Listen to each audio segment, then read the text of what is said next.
Limitless by Jim Kwik. I have to admit I've been procrastinating on this review for a while now, and the reason why is the Audible reviews when I first checked it out. Negative reviews were pretty harsh, noting flaws such as a 12-hour advertisement with no substance, the author's instructions sounding like a kindergarten teacher telling you how to hold a crayon, it's full of boring, pointless stories, the whole thing could have just been an email. People really said that. That type of stuff can turn on a potential reader pretty quickly, but as Jeff Bezos once said before his marbles began their stay at the Lost and Found hotel, Amazon doesn't make money when they sell something. They make money when they help their customers make buying decisions. So I'd like to share my thoughts on the book. Is it good? What can we learn from it? Let's talk about it. Welcome back to my channel. My name is Sam, and I want to make self-growth normal, because people shouldn't have to look this information up. It should just be mainstream knowledge. If you agree, then please make sure to smash that like button. Chapter 1, Becoming Limitless. So much of the intro fell down on the author's experience unlimiting people, the hero's journey, his fascination with superheroes, and the first chapter began with his story of basically the Fresh Prince. His life got screwed up and he had to find a way to survive without what he had before. I honestly related a lot to this, and it did kind of hit home for me because I was the worst student in school. I used to think I was actually maybe not dumb, but totally uneducated. I had the worst grades every year. I couldn't focus on anything in front of me. It would take me hours and hours to do my homework that should have taken me 10 minutes, which is why I'd never do it. One teacher and one guidance counselor in the 12 years I went to school took note of this, empathized with it, and helped me however they could. If I ever win an award of any kind with a speech, I'm thanking them. I can't help thinking that a lot of people have stories like this and the authors. The author eventually became obsessed though with learning how to learn faster. Chapter 2 is Why This Matters Now. Each chapter begins with a review of the previous one with Mia Lux, a former lawyer and current lot of things, CEO, TV personality, actress, and comedian. This is just what I saw when I looked her up. This is something I'm a fan of, and I started to notice it's gaining a lot of popularity in audiobooks since I first heard it in David Goggins' book Can't Hurt Me. It's almost like an audiobook podcast hybrid. Some people aren't all that happy about this type of formatting though, because they feel like it takes away from the actual book, and it's like, I don't know, man. A book is a book. You don't need to add anything to it. Doesn't really matter if you want this like unfiltered, personal, like in-person interview type content in it. It just gets in the way of the experience. I do wish Audible made this an option or something, to like whether you could just listen to the book from front to back without having to hear any of these podcast like interviews going over the last chapter, because that would make it much more personalized. But anyway, I think a lot of this chapter centered around technology and social media, as well as the dangers they pose. Kwik is a fan of technology, and he is fascinated by where it's going in terms of productivity, but he does bring up some very good points. My favorite tip from the chapter was to challenge yourself to make one decision daily without using your phone or computer. Really focusing on not using your phone or computer to make that decision, you might be surprised. I haven't done this myself, but it sounds like the type of thing that would really help. Chapter 3 is Your Limitless Brain. I don't really hear any like advertisement at all in this book. I don't know where these people are getting this whole 12-hour advertisement thing from. A lot of the time when you might run into that, there are these like made up terms that you'll hear repeatedly throughout the book that you don't really feel like you're learning anything by listening to. It really just kind of comes off as fluff, and that in my experience is a dead giveaway. This didn't have any of that, really, at least in the beginning. In this chapter, I cannot count on just one hand how many times the author mentions taking control of your learning. If you guys can't tell already, I did have some pretty mixed feelings about this book. Chapter 4 is How to Read and Remember and Any Book. This chapter does revolve around the Pomodoro technique, where you do 25 minutes of work and you take a 5-minute break. He does explain the psychology of why and how this works, and so many things. Seriously.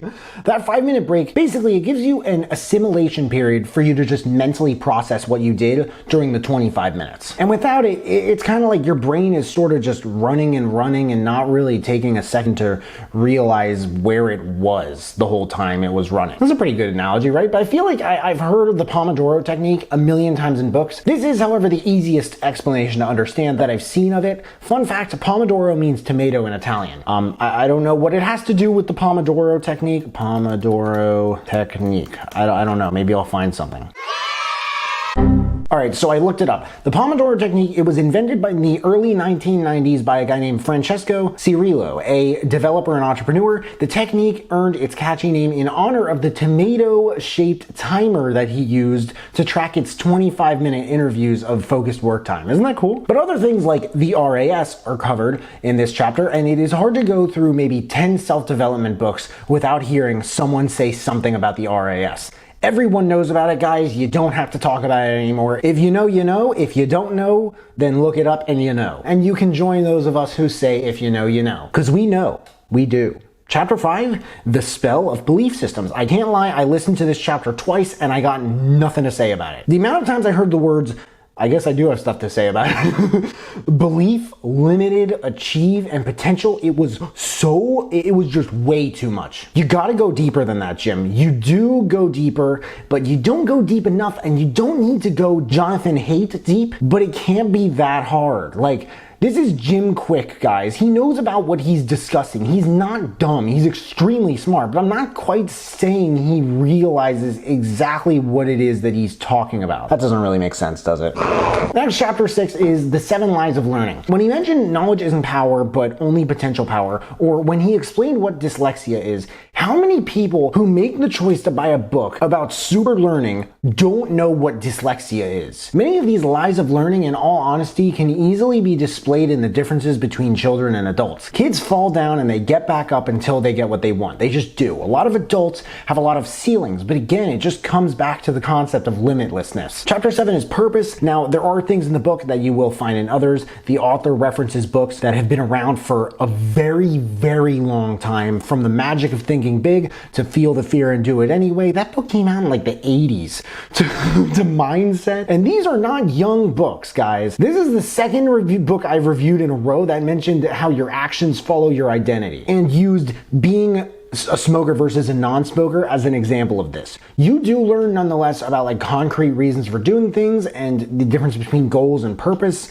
In terms of goals and action and planning and basically principles of success, I always felt like purpose is the most important one because that's what they all come down to, like the reason why you do what you do no matter what it is. Chapter 8 is energy. A lot of the energy chapter revolved around things that bring your energy up, like food, superfoods, exercise and sleep, and things that keep it down, like the wrong people and the wrong environment. Chapter 9 is small, simple steps. The amount of things in this chapter that can easily be found in Atomic Habits and The Power of Habit is just totally insane. I mean, if you subtract from this book what can be found in other books that have been around for a long time by now, many of them, I honestly think this book could be cut down to less than half its own length, which is sad because the author knows what he's talking about. I just don't know if he realizes how much what he's talking about can be found in other books just as, if not more easily accessible than Limitless. And I mean that as in they're more popular, and part of the reason for that is presumably that they've been around for longer. Chapter 10, flow.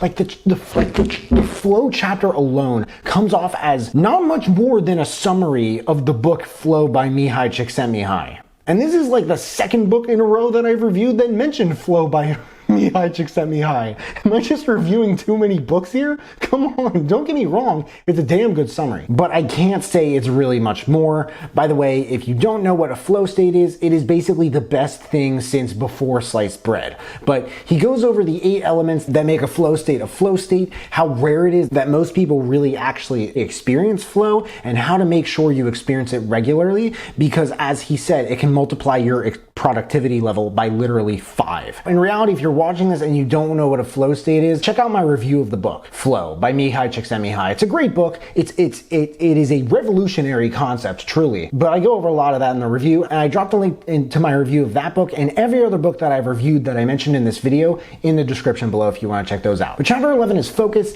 I listened to a lot of this chapter ironically while driving in the middle of a very loud thunderstorm where it was kind of hard to focus. But the best tip I got from it was, and there are multiple different ones, when you're having trouble focusing, it can sometimes be because there's one thing in the back of your mind that is stressing you out like crazy. I hope someone's watching this and it's really hitting them, but because it's not done, you keep losing your focus and thinking about that. So you might just have to do that thing so you don't have to worry about it anymore and you can just focus. When you think about the opposite of distraction, it's distraction. You're losing traction in something, yet that presupposes you have traction towards something else. Chapter 12 is study. This is where things start to get spicy. If I were a student, I would literally get the book just to check out this chapter. It tells you ways that we were taught to study when we were younger, why they don't work as well as we thought, and what to do instead. Chapter 13 is memory. This chapter, longest chapter of the book. The author clearly had a lot to say about it, and you can tell how passionate he is about it. It helped me in a lot of ways I never predicted. I have used some of the stuff in this chapter since checking this book out, and it is total fire. First off, none of these books I've mentioned has an extensive chapter on memory, its importance, how we've done it wrong over the years, and how to optimize it, let alone studying. I think Atomic Habits might have had something like that, but not about studying. I mean, I'm talking about a full chapter. Memory can be trained, which is such a relief to hear because as a student of fiance especially, and perhaps even an influencer or maybe micro-influencer for now, my short-term memory loss is probably one of my biggest flaws and things I would change about myself if given the chance.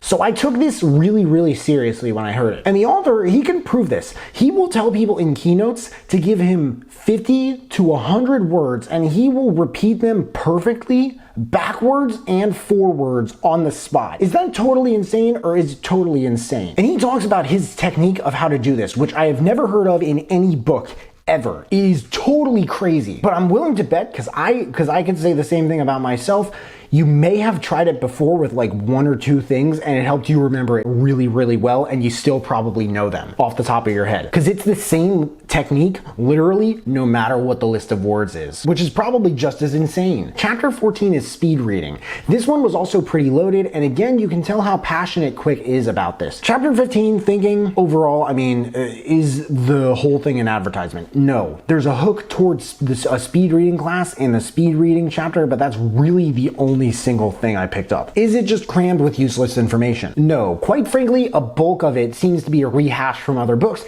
but you'll find plenty of golden nuggets throughout the chapters, and the last maybe 25% of the book I would say is worth way more than the rest of it. Are there too many abbreviations in the book? Not really. I think he made them an easy way to remember things, but again, if that's an issue, check out the memory chapter. I cannot get enough of the study, memory, and speed reading chapters. His inclusion of personal stories, it was a nice, memorable touch, and I definitely personally identify with what he was saying about his experience in school. And something else I really enjoyed was his adding podcasts, interviews going over each chapter. Again, I really wish Audible had an option where you could just listen to the book front to back without those, because some people get more out of them than others, but I love that this is something we're seeing in newer audiobooks. I think Kwik, as crazy as it sounds, could have easily gotten away with making a book like this using just literally the last 3 or 4 chapters and either scrapping the others or putting them in a separate book. Because I feel like that would be not just more specialized, but it would also make for more content and products. It's just more to promote, but I'm sure you get the point. Quotes. No problem can be solved from the same consciousness that created it. In an era with autonomously electric cars and vehicles capable of taking us to Mars, our education system is the equivalent of a horse and carriage. Some people who claim to have 20 years of experience